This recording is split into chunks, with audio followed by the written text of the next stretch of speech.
sekarang ada Prof mengikuti, karena ini Prof ini profesor yang aktif di media sosial, di Twitter, di X. Kan ada hashtagnya itu, Indonesia Gelap. Jadi anak-anak muda melihat ada efisiensi, ada pengangguran, banyak perusahaan tutup, semua, kemudian kekhawatiran terhadap demokrasi yang juga declining. Akhirnya muncul Indonesia Gelap. Tentu pejabat-pejabat di pemerintah, tokoh-tokoh bilang, apa tuh muka kau yang gelap, katanya kan. Tapi ini kan keresahan dari anak-anak muda nih, yang melihat ini kok banyak uncertainty. Gimana Prof melihat fenomena Indonesia Gelap ini? Itu fenomena yang lazim ada pada setiap negara berkembang. Ketika kita mulai dengan zamannya pemerintahan Pak Harto, perasaan yang sama juga ada di masyarakat. Ingat, angkatan 66. Apa yang mendorong mereka itu berontak? Perasaan itu, uncertain. Ini gimana ini? Kok employment itu beras mahal, inflasi, harga tidak mempunyai arti, pekerjaan susah, pelajaran tidak berjalan, macam-macam. Sehingga ada revolusi angkatan 66, ingat kan?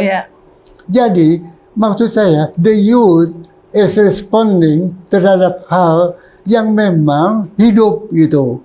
Seperti angkatan 66, nah sekarang ada perasaan yang seperti tersebut, yang juga memberikan pertanda ada hal-hal yang serupa gitu. Nah, bagi orang di pemerintahan itu perlu ditanggapi positif.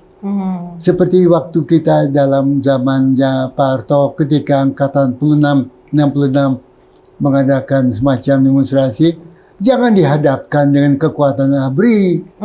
Itu bukan begitu, tapi lalu ya ada konsultasi, ada ngomong-ngomong lah gitu, macam-macam.